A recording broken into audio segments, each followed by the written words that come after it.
was gone for 21 years, 2 months, and 18 days. I left when I was 20. I'm 43 now. When did you get to know me?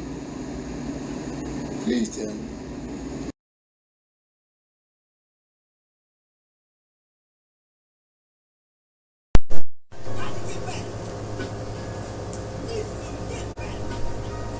You consent to being recorded? Yeah. On record? Okay. And what is your full name? William Nathaniel Raynor. Okay, and your date of birth? 9/1978. All right, and my name is Bridget Moore with the Moore Book, and we have... Sterling Moore with the Moore Book. All right, y'all can go ahead. Hold on.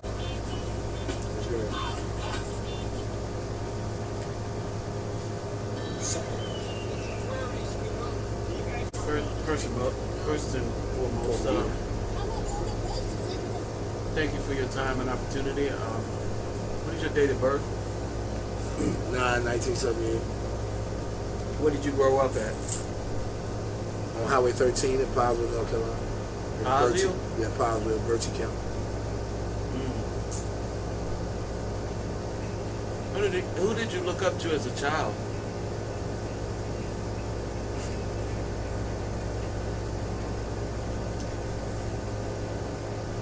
Shit, I hung out with my granddad. So I look up to my granddad. And my grandma, I hung out with them. So your grandparents? Yeah, that's why I am the way I am today. I'm an old soul. I'm young, 43 years old, but I always had an old soul. Because I hung out with my grandparents as a kid. So you're young, but old school. Old school, yeah. What was your house structure like? Single parent, home, 4 kids. My mother, the Reverend Janice F. Raynor. She had 2 boys, 2 girls, 2 baby daddies and 1 husband, 4 kids. Her name is what? Janice Raynor. Janice. Well, what was your first friendship / relationship? My first friendship / relationship. I mean, I can't even begin to answer that question. I mean, because I can't even remember back that far, to be honest. You know what I'm saying? But what I can probably recall is, like I said, bonding as a child with my grandmother and my grandfather. Right. And me, being a Virgo, I deal with my solitude. If I wasn't with them, I found comfort in being by myself. Because even today, as a 43-year-old black man, I still have problems interacting, socializing with people today. So I still find comfort in my solitude today. Yeah, I understand that. Schooling, like, you remember in the schooling? I mean, I went to C.G. White Elementary School.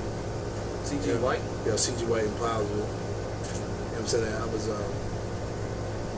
from K to 8th. At some point, they discovered that I had dyslexia. And I was put in special ed for X amount of years. And at one point, my 7th grade year, I graduated out of special ed. And I was put back in regular pop. That's prison lingo, but we'll get to that later. But I was put back into regular classroom settings with the rest of my classmates because they said I was too smart for special ed. But you said I couldn't keep up with the regular class. You feel me? It's contradictory. So I was tossed back in the mix, and that's when the spiral began. Because I was promoted my next year, my 8th grade year. I was promoted that year. Then the next year after that, I was sent to high school. My freshman year, the first year I ever repeated the grade. Because at Bertie High School, they did just not send me on my way. Right. I had to earn that. And I was not interested in that time at earning that. So I repeated my freshman year. When I repeated that freshman year, I was expelled the very next year. I took a .380 pistol to Bertie High School. The law, statutory limitations is over, baby. Yeah, and I was expelled. It was rumored that I did it. We had a brawl at the talent show. At school? Yeah. Lewiston, Powellsville, Coleraine, Orlando versus Windsor. Y'all remember that shit from back in the day? That my cousin Twan got shot 5 times, still beat BooJack. Y'all remember that shit from back in the day? Yeah. BooJack. Yeah, from Windsor. Yeah. Right. Yeah. Yeah, you remember that shit from back in the day? He whooped that nigga and still drove himself to the hospital. Big us. So my cousin Twan Weaver, yo, he got a PhD right now, making $150,000 a year, maybe more. You know what I mean? Word up. So no dating in school. Dating? Dating. Nah, my mama didn't lie. It wasn't no dating. I was fucking. I wasn't dating. I was learning how to fuck. I've been fucking. I started fucking bust a nut. Hello, come on. Y'all did that? Hey. You couldn't get enough of that feeling. Yeah, Right, I'm that right. nigga. Yeah. Well, I'm going to get to you raw right now. I don't know how you want it, if you want it. But this is what you going to do. I understand that. Hey, what about like what was important to you in life At that time? school time? Yeah, at school time. Chicks. Chicks, Chicks. old chicks, But then I was chasing chicks my age. I was in high school then. You know what I'm saying? didn't matter. Yeah, see, for White, some black. reason it's like, Puerto Rican, you didn't care. no, it is bad. Most definitely a white girl, Puerto Rican, goddamn, everything outside of a black chick at that time. Yeah, got my attention fully. Anything outside of a black chick? Yeah, I mean, because my preference is something else. I prefer a white woman. Gotcha. And anybody that know me will tell you that. My wife was a white woman. I married a white woman. Right. I mean, I asked a black woman to marry me at first, but that's later on in the story. We get to that. So you got a spell from high school. I got a spell from high So school. high school was over in the ninth They grade. made me sign a second year. Second year, they made me sign a paper. Say I'll never come back. What age was that? I was 15 years old. 15? My freshman year, I was 14. When I repeated, I was 15. Right. I would have graduated when I was 17. In 96. CG In 96. At Bertie High School in 96. Bertie High School, gotcha. Yeah. That's the Falcons. No. See, but I got kicked out the first year and had to repeat. See, I got kicked out the first year. I got suspended for the rest of the first year. See, that's when I first got introduced to the system. The system. At 14 years old. I ended up in Janesville B&B Shelter Home in Janesville, North Carolina. I'm 15 years old, and I went to school over there my freshman year. And I think I got kicked out of Bertie High School. My mother called the police on me. Your mother? Yeah, my mother. Yeah, she put the man on me, though. Yeah, she told me to call. What age was that?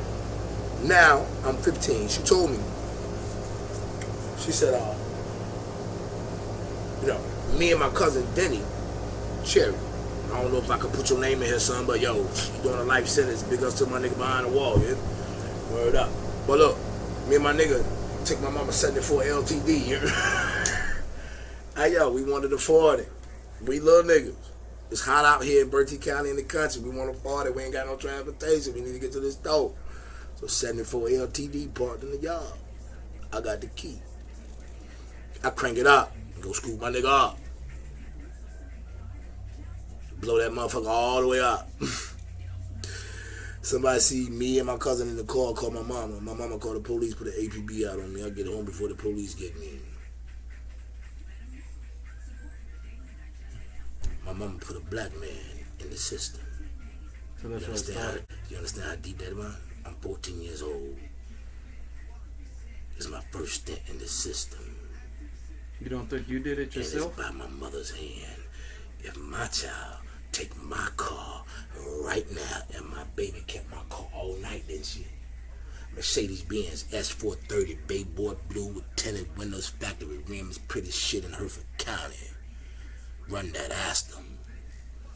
I didn't call the police on her. I waited till she came home because she lived here. She was going to eventually come back. I handled the situation differently based on my experience. I did not want to introduce my child, a black woman, to the white man's prejudice system the way my mother did me. Here it is, April the 15th, 2022. I've been home almost 2 years come June 12th, 2022. From the time that my mother introduced me to the system at the age of 14, this is the longest I ever been out. From the age of 14, and I'm 43 now. And I got out at 41. Hear me? When a black man get caught up in the system, it's hard as hell to get out. And I got charges now that I'm trying to fight. I'm making sandwiches, flipping burgers, selling chicken fries and nuggets to beat these charges. And every one of them falls. Because when I found out when I came home from prison, I just did 21 years, 2 months, and 18 days. I'm going to speed this up for you a little bit. I come home and find out these people like to play with the police. See, these motherfuckers out here that's green, these non-convicted felon-ass motherfuckers like to play with the police. Like it's gangster or something. Not realizing they done rewrote this bitch. You just can't press charges on a motherfucker without him want to get dismissed no more. You got to answer for that today, bitch.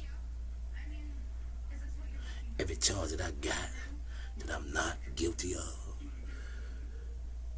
you bitches got to answer for it. I ain't beat no little girl.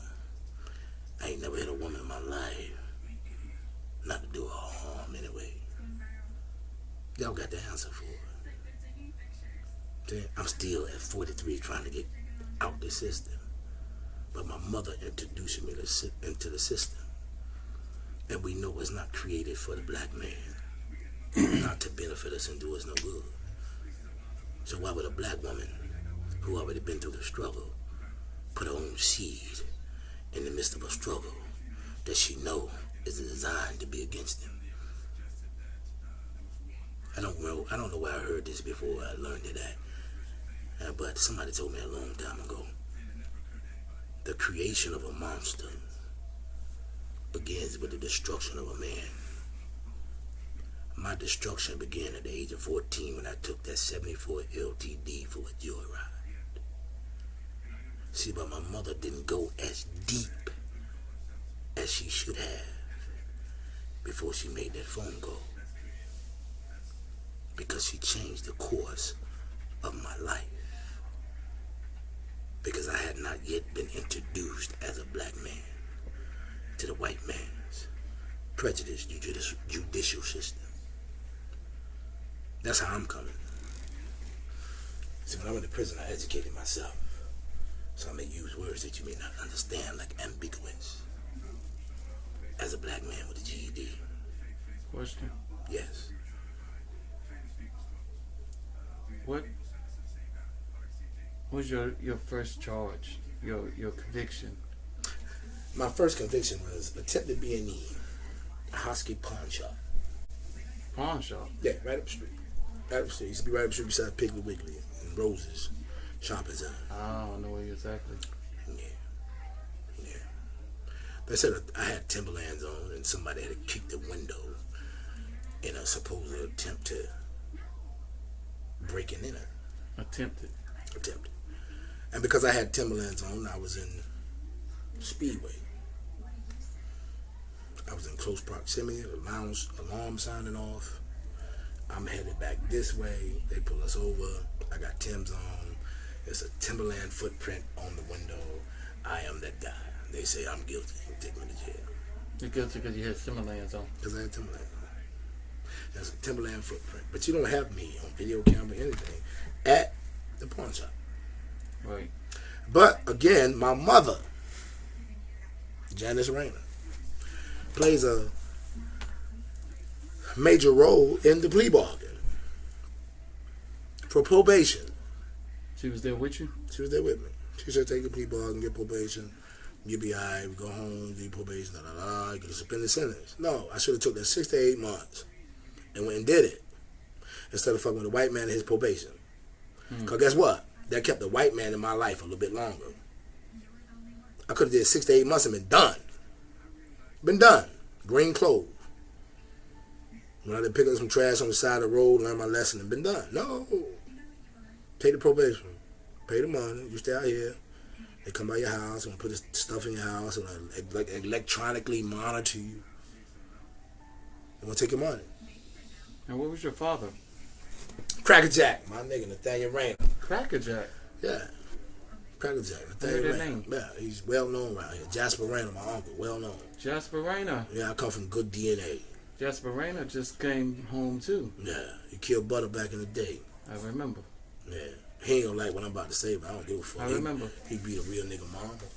He beat a real nigga mama. Knew when he saw that nigga, he had to smoke that nigga. And that's what he did. Right up here. Yeah, right up here, right up the street. I live on the same street. Right on the same street. Yeah, 40 years later. I met Jasper. Yeah, it's true Crazy, story. little loony. I met Jasper. That's my DNA. You always said little loony. That's my DNA. What came Yeah, next after breaking and entering? After breaking and entering, what came next?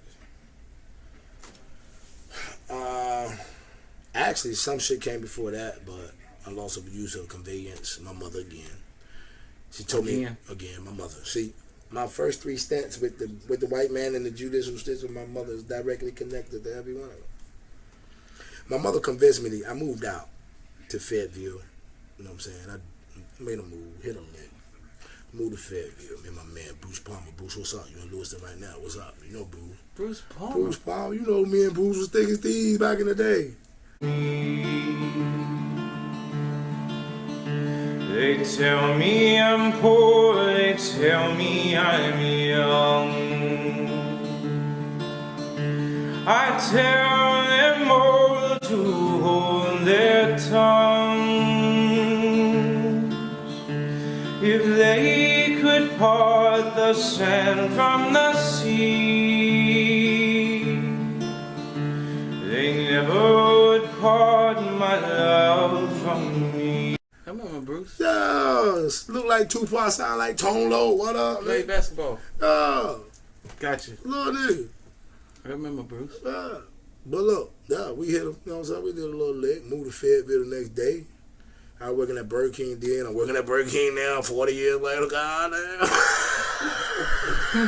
You love them flame corals. Hey, get it, my nigga. How you got to get it? All right, but look, yeah, we hit a lick, moved to Fayetteville the next day, set up shop, Spring Lake. You know what I'm saying? But look, I went to jail though. Like I said, my mother directly connected. I was also used for conveyance. When I moved to Fayetteville, she had a little blue Toyota Corolla. She said, yo, you let me keep the child support. Listen to how they trick the kids. From Cracker Jack. Let me, Cracker Jack child support. Let me get the child support, because if I don't stay there, she got to give me my money. Because it's my child support. Right. I'm not living in your house, so I need to pay my expenses. And I had her coming off that bread. And she got tired of coming off that bread. See, my mother did what the Bible say don't do. She got caught up in the love of money is what? The root of all evil. Right. So she gave me this old bootleg car that done threw a rod for all my child support left. Because I wasn't living in her house. Come to find out I'm driving a car one night, leaving Bruce Palmer house down at my Big Daddy's. Coming down that strip down there in front of Big Daddy's. Coming back to Powellville. The damn car blow up. In front of Cy Grant house. Of all people, in front of the judge house. Yeah. In front of Cy Grant house. The goddamn car blow up. I get out, call the police, call That's Johnny Mitchell Road, wasn't it? Johnny Mitchell Road. Yeah. In front of Cy Grant house. Hey, look, I got down, called Bruce. He come get me. The sheriff showed up at the same time. Cause you know white folk down there. They done call the police. Nigga out here. Nigga out here walking around. We gonna shoot him. Y'all better come get him. This was the 90s. I wasn't lying. They would bust a cap on your ass. Bullshit out in the dark. The 90s. In the 90s. Early 90s. Yeah, they wasn't playing. But look, so I leave the car inside the road. It get towed. I don't tell my mama nothing about it. Somebody told her this thing with the car. The red apple, putting oil in it. The car ain't in the yard. So now she has some questions. Here the state trooper show up at the same time she has some questions. Oh, them money. Cause they done booted it. Got to stick on her. Told her and everything. Now she got to get notified. You got to pay these people because your bill going up. She don't like that. Cause that same child support you gave me for this bootleg ass car, guess what you got to do to get this motherfucker? Guess what you got to do now to get it out of here? And she did not like that. So guess what she did? In order to double back and not have to pay that bill, You caught a charge. I got a charge. It's my third stint now. Now I'm off the Pope. Ain't no group home. No. Now I'm off the boot camp. Impact. Morrison. Right beside Morrison, Houston. Buckner. Fayetteville, baby. We down here in the sand, the clay dirt, pine trees. Fort Bragg. Morrison. Impact. Right beside Morrison. Anybody ever been to Pennsylvania? What I'm talking about? Morrison, Houston. Yeah, the gridiron. Down the hill, went down every day. And what was your mental state like? You should have. You was about shielding the mug then, weren't you? Well, my mental state. Now you want to get into the fact how my mental state changed. I was abused as a child. You see scars. See scars. I don't know if you can see these scars. Who It's abused too much you? like my mother. You want to see my mother T print? Your mother teeth print. Yeah, it's my mother T print right here. She was beating me with a extension cord. She bit you? Yeah. I grabbed a extension cord, wrapped it around my hand, and refused to let it go. So she bit me. They tried to get me to let go, and I still didn't let go. Was your mom on drugs? Or No, my mom was a Christian all her life, single parent. But the pressure of a single parent, raising 4 kids back then, she thought goddamn whooping a motherfucker ass was the answer. But I did shit you had to. I took a 74 LTD. You had to whoop my ass, yeah? You just can't tell me I can't go outside for a week for that. No. But she didn't have to call the police on me at the same time. damn, and she bit you and abused you. No, I got good. That's from, see this more, right? That's the loop from an extension cord. So I'm saying, this part didn't scar me. But if you imagine the end of that extension cord hitting it, it falls perfect. You know what I'm saying? And I got other marks up here from back in the day. I mean she whooped all that ass. Steve, Jada, Candy, all of them. Did you ever get like child protective services getting No, hell no, you ain't do the kids do that shit today. You don't do that shit. You don't do that shit back then. Nobody do that shit. You fuck around, your whole head ripped off right in front of child protective services. Right there. Right there. This was that era. See? Right. See, black folks wasn't scared of DSS then. Right. See, they scared of them now because they wrote the laws. Can't whoop your kids no more. If you breathe on them, you're going to jail. Going to jail. See, but guess what? They wrote them. So now, the time that it took me to get show enough caught up in the system, Right. they ain't got that opportunity no more. You feel me? Because guess what? You don't whoop. The Bible says you spare the rod, spoil the child. So you can't whoop his ass at home. Guess who we end up with? The white man. Because he gonna run wild out here. Oh yeah. Because you ain't got no corrective parenting power. It's gonna be an inmate. He gonna be an inmate. It's gonna be a member. He gonna be a member. And that's gonna destroy his whole life. Because I'm institutionalized right here today. They don't realize that there's no rehabilitation in the Department of Department of Public Safety, Adult Corrections. There's no rehabilitation. Let me ask you this. They don't do shit to rehabilitate you. Let me ask you this. You did 21 years. 21 years, 2 months, and 18 days. 21 years, 2 months, and 18 days. Let me get this straight. 21 years. 2 months. 2 months. And 18 days. And 18 days. Straight. Now, rewind after you got... rewind. Before I went. Before you went. You want to know... Exactly. You shouldn't have spoken. You just put yourself on camera. Exactly what took place. What took place? 1999. 1999. I came home July 1998. Out of the penal Out of system. prison. Out of prison. Did my first prison stint. Green clothing. For attempted B&E. Pawn shop. Gotcha. Got out July 98. Look how quick I went back to prison again. Damn. March 25th, 1999 is the night that he want to talk about. Everybody in Hereford County know about that night. March 9th? March the 25th. 25th, 1999. Is the night that we here for.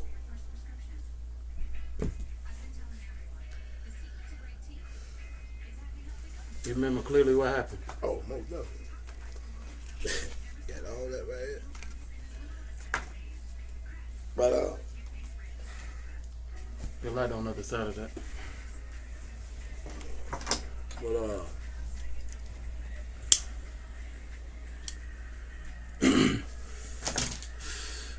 March 25th, 1999, I'm 20 years old. I stay in Watford Trailer Court down the Oscar Cofield Road. 4th trail on the back road. I was in a relationship, actually engaged to a female by the name of Leslie Rochelle Howard. We have been going through whatever we was going through at the time. And at some point,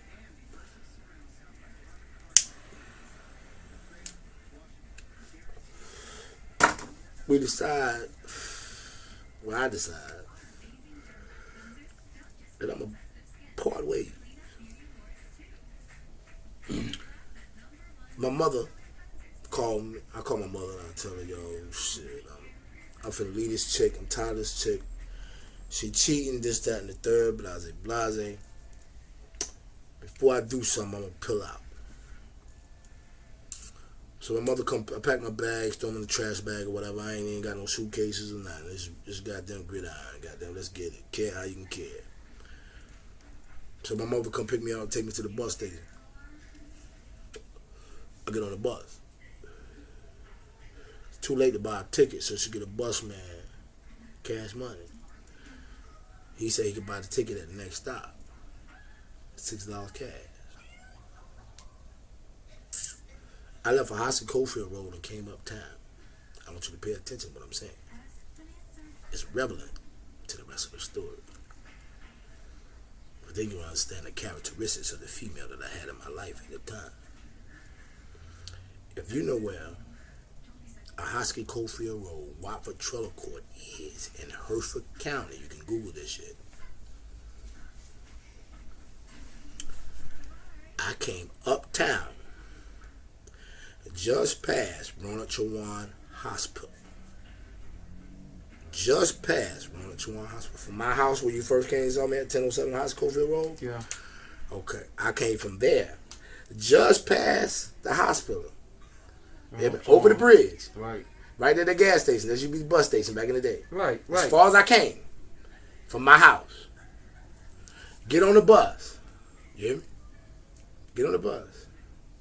We drive to the Time Hotel Motel. I get off the bus. You feel me? I get there when the bus there. Came by a ticket. Get immediately on the bus. Drive to the Time Hotel Motel. Tell the man to let me off the bus. He said, well, I got your money. He give me $6 cash. Now at the time, I was smoking crack cocaine. So when that man put that $6 cash in my hand, first thing came to my mind, I'm finna get high. Don't get a dynamite blast. Don't nobody know where I'm at. Ain't nobody looking for me. Real nigga shit. I'm gonna be keeping honest with you. First thing came to my mind. See, but I'm smoking woods though. I ain't blue flaming.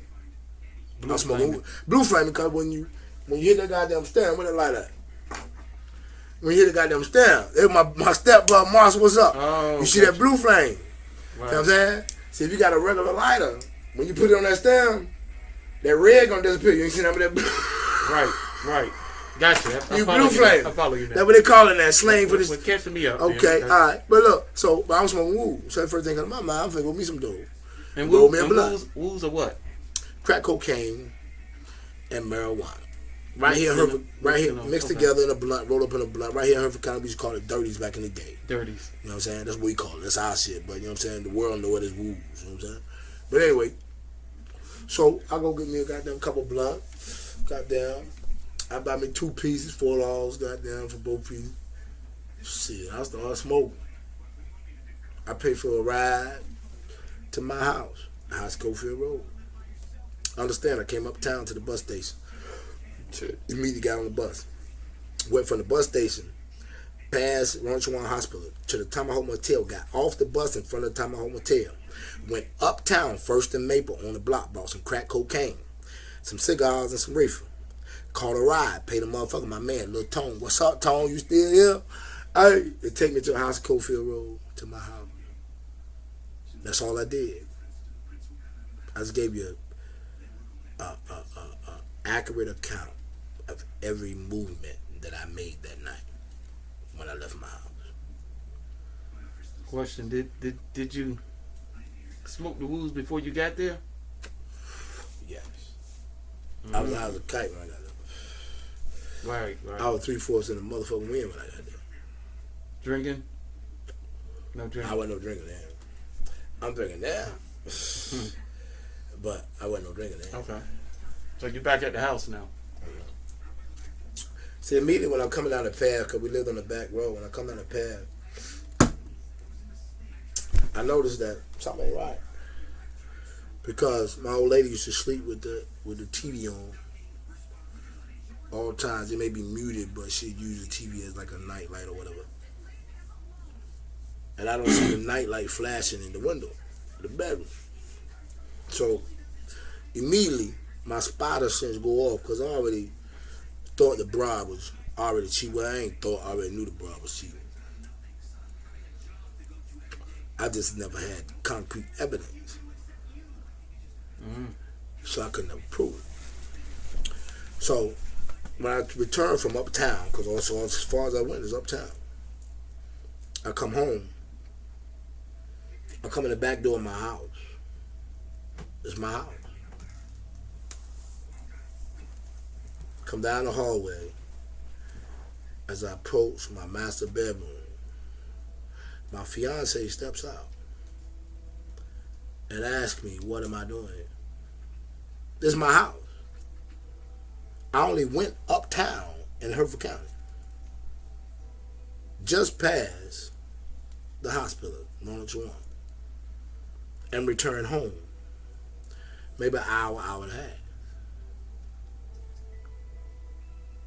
As I approach my bedroom, she begins to exit, but when I begin to approach, she steps back.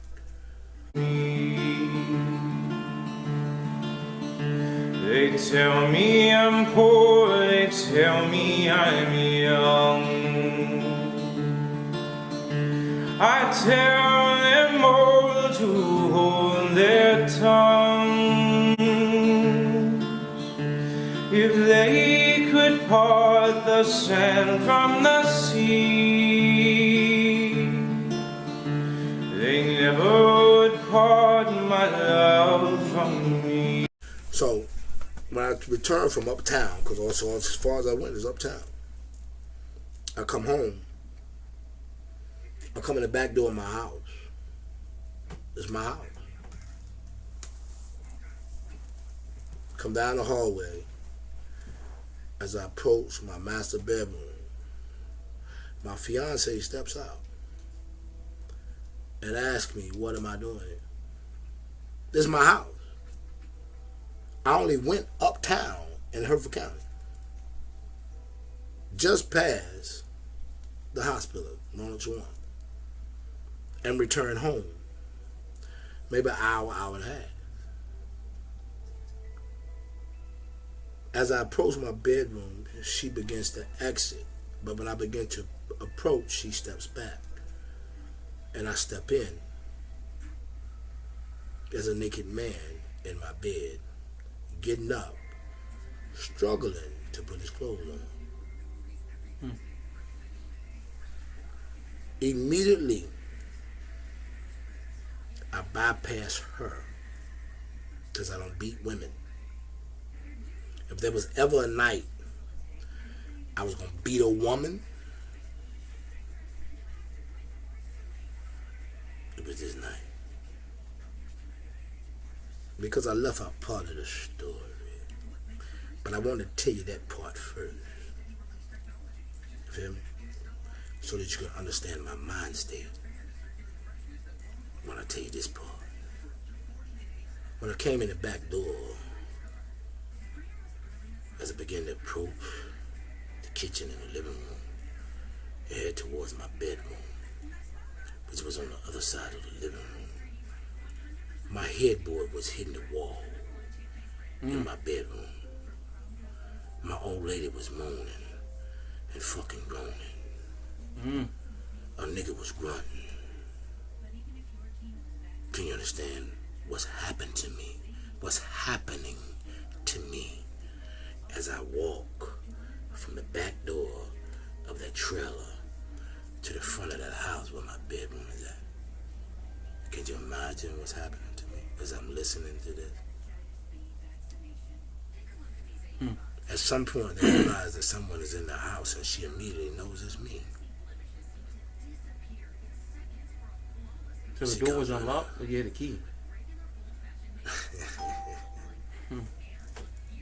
Boy, I didn't have no key to the back door. I had one to the front door, but I didn't want to come in the front door. I didn't want to come in the front door. So I opened the back door. It was unlocked? No, but I opened it. Okay. And I came in. Because immediately, like I said, when I pulled up and I didn't see the TV light, I knew something was out of place in here. I just didn't know what it was yet. But when I entered and I heard my old lady moaning and groaning and my headboard hitting the wall and a nigga grunting, I knew what was out of place. So I come in the bedroom. You hear me?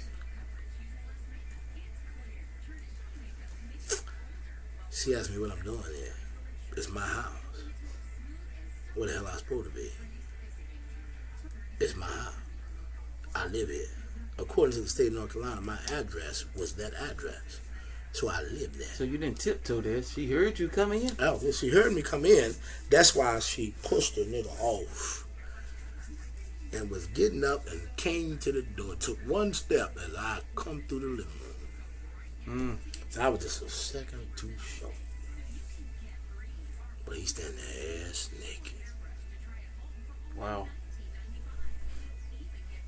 I think I ought to blank too. Strap. No homo. Strap. Rap. Strap. Strap. No homo. Strap. Breaking up happy homes and shit. Fuck. Breaking up happy homes and shit with that shit, yeah? Okay. The fuck? Keep that shit somewhere else. Wow. All I did was go uptown. And that Come home, she got another nigga in the bed. All I did was go uptown. Not just another nigga, another like Nigga knew me. I didn't know him. He was Superman. What he had, okay. He was strapped. I come in there. Bypass him, ask him who you are. Just tell me who you are. Tell me who you are. He don't want to talk. Try to reach up on that match and I'll be at that sawed-off shotgun. It's 16 inches long, according to the Herb County Sheriff's Department. He said, BooJack, please don't kill me.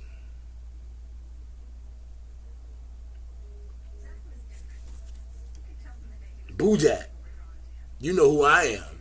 You standing naked in my house, you done fuck my old lady. And you call me by name, and I don't know you. And I ask you, who are you? You don't want to tell me who you are. First mistake. That's the first mistake that was made that night. After I arrived, you don't tell me who you are. You want to try to put your clothes on. You want to say, BooJack, please don't kill me. You want to talk about everything besides the question I asked you, who you are. And that's the problem that people got today. You ask them a question, they listen long enough to give you a response, but they don't listen long enough to actually understand the question that has been asked. And it's a critical mistake in day-to-day life, dealing with life on life terms. Ask the man, who are you? Had he told me who he was, everything that took place would not have took place. On the strength of a man that I love dearly. Treated me like I was his own child. But because he did not answer the question, he want to talk about everything else he did not make it known to me his relation to the man that I love dearly, R.I.P. Bob Valentine, who treated me like I was his son. Had he made his acquaintance or relationship known to me, had he just answered my question, all that took place would not have taken place.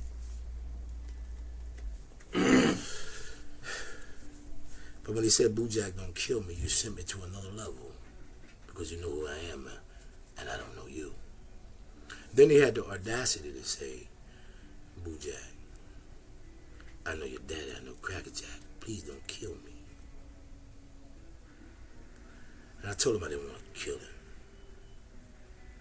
Because if I kill you, the only people that's going to suffer is the motherfucker that gave a fuck about you. And I don't want them to suffer. They're not the subject of my anger right now. You are. So any pain and suffering that's about to be endured is going to be endured by you and you alone. And I said it with a smile, as I smile now. Because I meant it from the bottom of my heart. From the bottom of my heart. Everything that I was feeling inside, I wanted him to feel.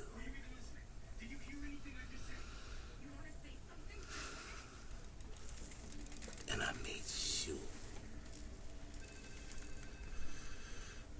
at that moment that he felt. I took that sawed-off shotgun, and out of anger, heartbreak, pain and suffering, I whooped him. I whooped him from the crown of his head to the sole of his feet. And as I whooped him, he fell and hit the closet.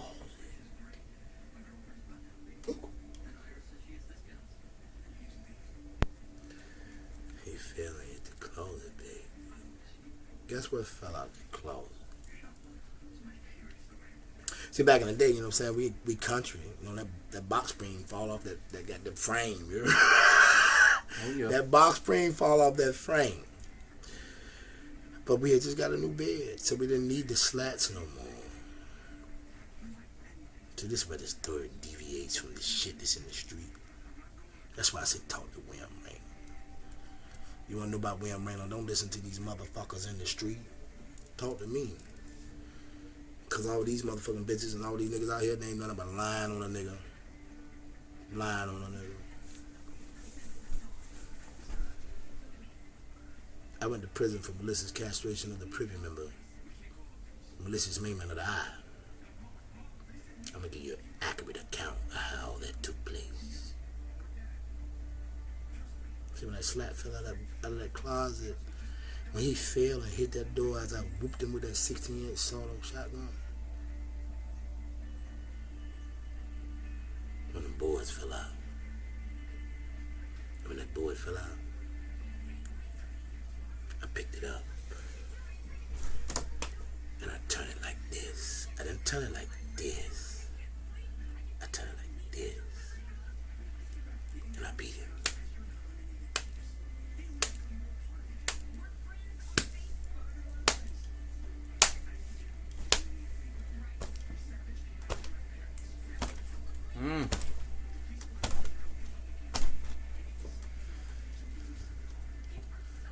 Until I destroyed all of it.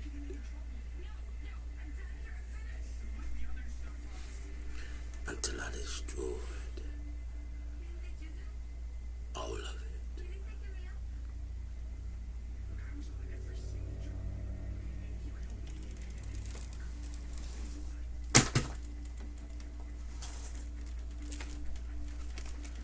The Bible says if your right eye calls you to sin, it's better to pluck it out and be maimed and lose that member than lose the whole body. Think I'm lying? Read the scripture, King James Version, most accurate you would ever find.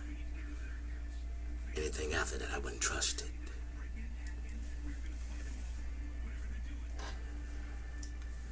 So with that scripture in mind, as I quoted it to him, I went to work on that right eye. You hear me? I went to work on that right eye.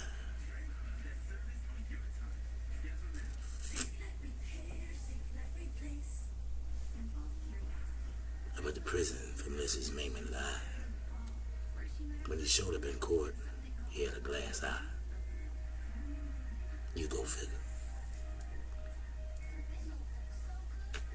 When he showed up in court, I was charged with illicit castration of the privy member. It's documented in Hereford County. Read my indictments. You go figure. I went to prison for cutting a nigga dick off. You go figure. I went to prison for castrating a nigga. You go figure. After I beat that man the way I beat that man, you know what I decided as a black man caught up in the judicial system. Once again, faced with the worst shit I ever been faced with in my whole life. You know what I decided? This nigga gonna die. But guess what? I'm going with him. Can you hear me? I said, this bitch gonna die. I'm going with him. Cause I ain't gonna let these white folks lock me up for the rest of my life. Keep me in that 9 by 13-inch cell for the rest of my life. No. I chose death by means of slitting my wrist. So, but at that time I didn't know what I was doing. And I went this way.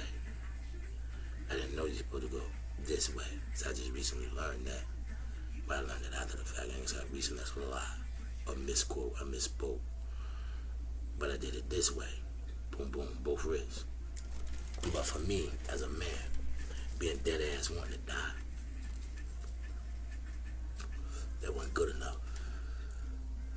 So in 1989, March the 25th, the ambulance, Hereford County Sheriff, the surrounding neighbors, all outside,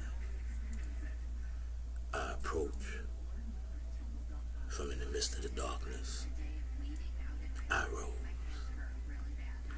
Wrist already bleeding and cut. Knife in my hand. Contemplating suicide by cop as I approach. Contemplating suicide by cop as a black man in 1999 as I approach. For some reason, at the last minute, I made a decision. I'll do it my goddamn self. Right here in front of every motherfucker out here. And I took that knife, baby. I took that knife, baby. Oh yeah. Accurate. Oh yeah, accurate description what I'm talking about. They tell me I'm poor, they tell me I'm young. I tell them all to hold their tongues. If they could part the sand from the sea, they never would part my love from me. It was an Uncle Ben's hunting knife. It didn't look like this. This was just skin deer with. You hear me? Sharp as a motherfucker, cut butter like goddamn glory. You hear me? I took it and I drug it. Right here, you see the scar? You see the scar? I don't know if you can see him. But you see him, I drug that bitch right there across there in front of every son bitch out there. And just to make sure that it was still good, I drug it one more time. Just to show you I'm dead ass, I drugged that bitch one more time. And I have a scar down here on the bottom to prove it to you. In front of everybody. I seen anybody was dead March 25th, 1999. I said I'd rather die than go to that white man prison again. Yeah, how was the cops notified? Rochelle Eason called the police. Rochelle Eason called the police. She heard the commotion? She was related to the victim. She had a hand in the victim being there. She played a part in that man being in my house with my fiance. And then called the police on me. And then got on the stand later on during trial, testified. Too. And didn't do nothing, wasn't there, lied. I got convicted of an armed robbery charge, and I ain't robbed a motherfucker that night. I didn't come there to rob or some bitch. I can't even find my old lady in the bed with another man. That's my focus. So I did 5 to 7 years for a goddamn robbery charge that I never committed. Bitch.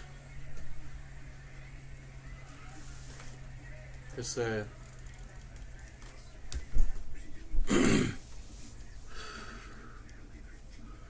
Now here I am, 21 years, 2 months, 18. Actually, 23 years, 2 months, 18 days.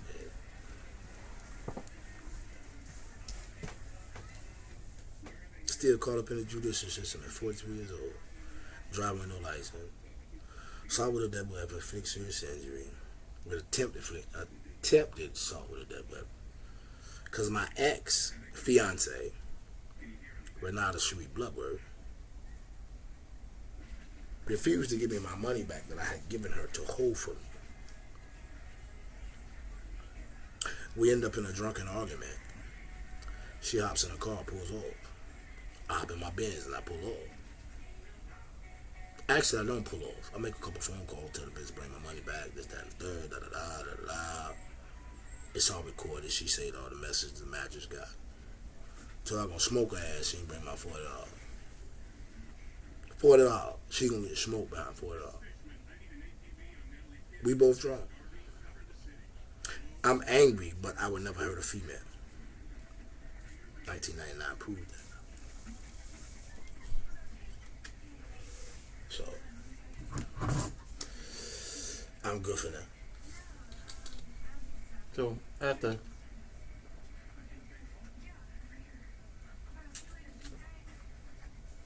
good for that.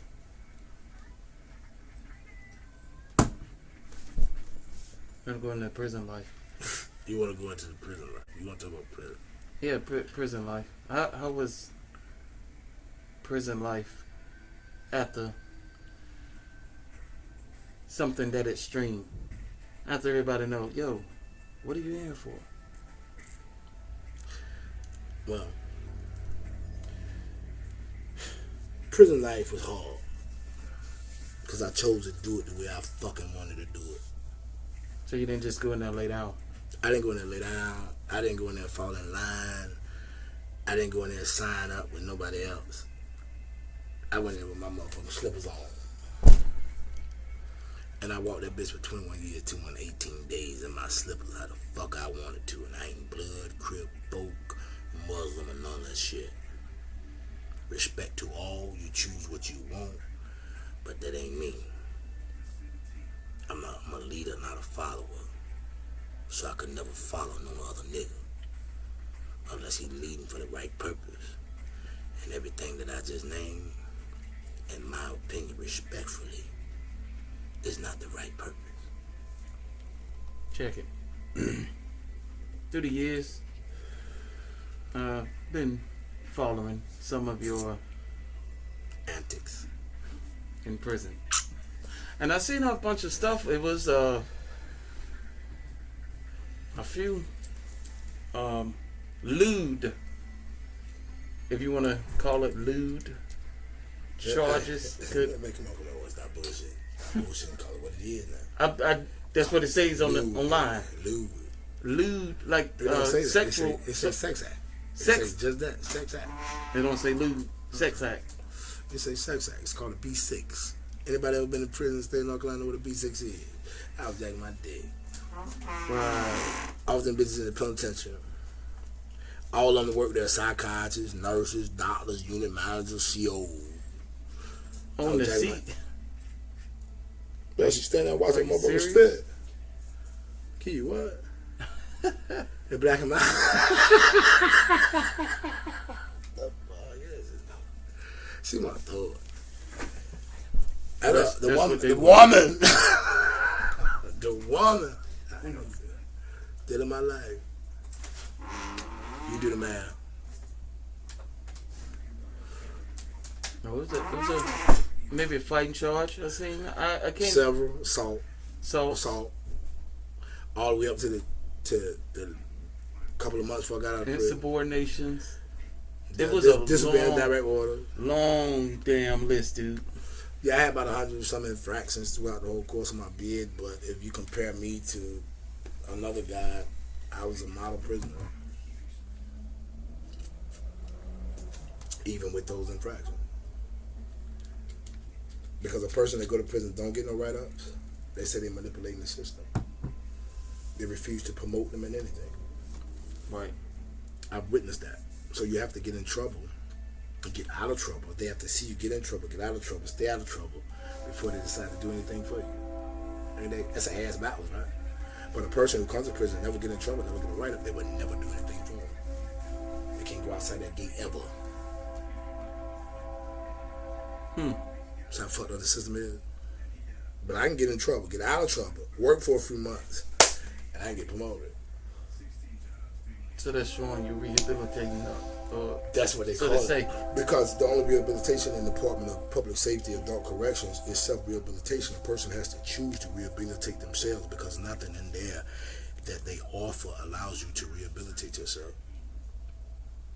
The only thing that they offer that allows you to rehabilitate yourself is the library. But then you have to make a choice to go to the library, get a book, and read it. See? It's all up to you.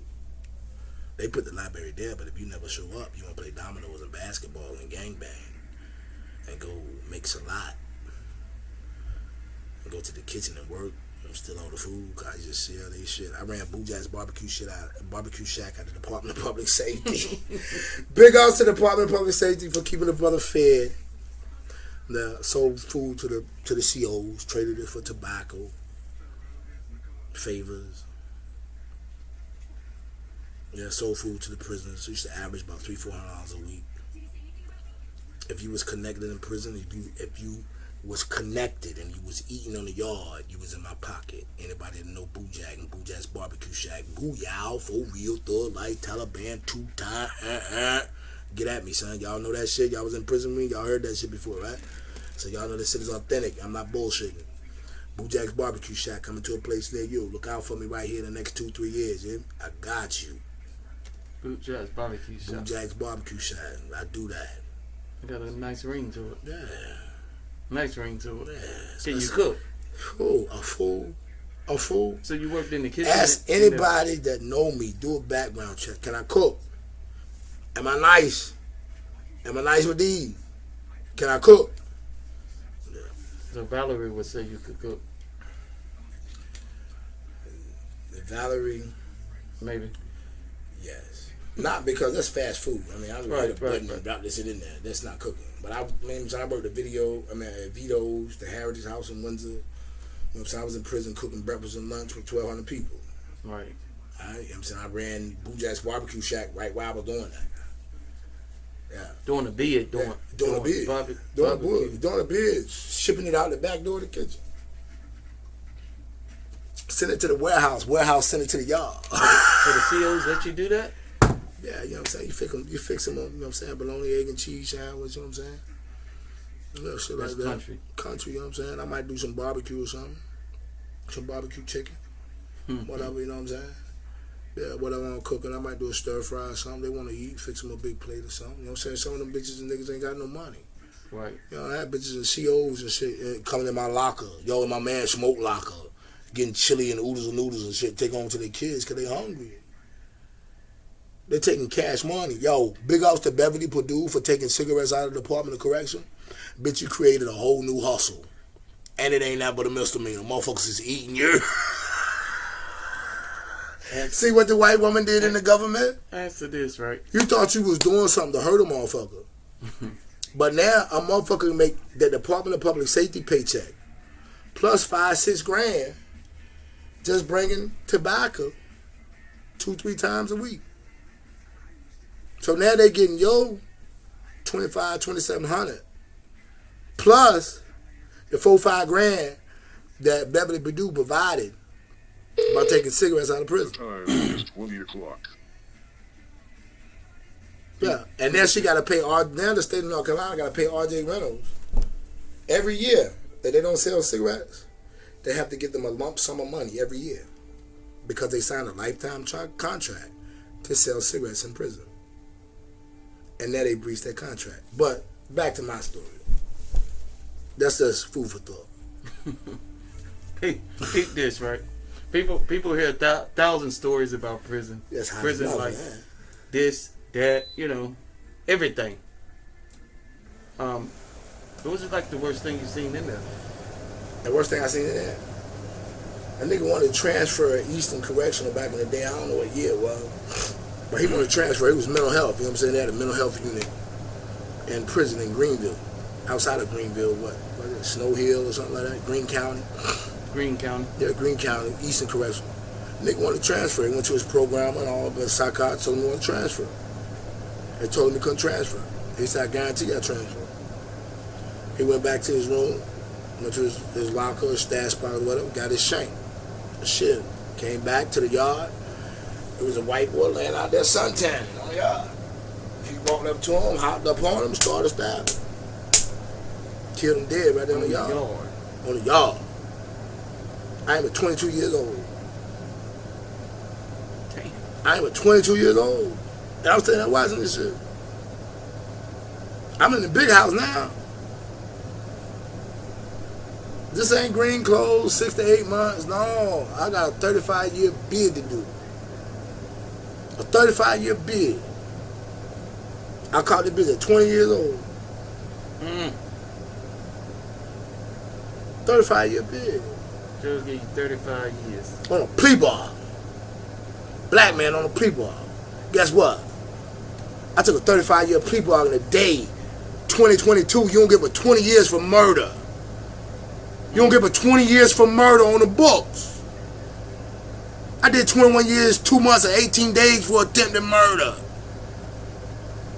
Fuck out of here. I wasn't railroaded. Fuck out of here.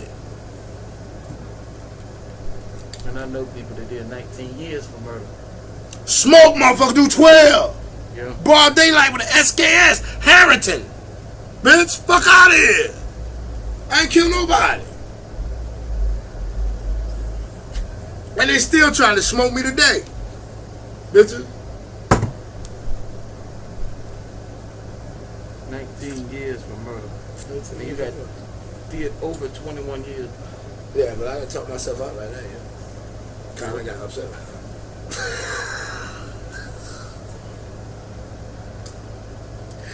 Hey. I'm holler back, yeah. Cause I'm finna get drunk, huh? We ain't done with you now. I'm done with you, though. Big facts. One I love, two she loves, three she's true to me. One I love.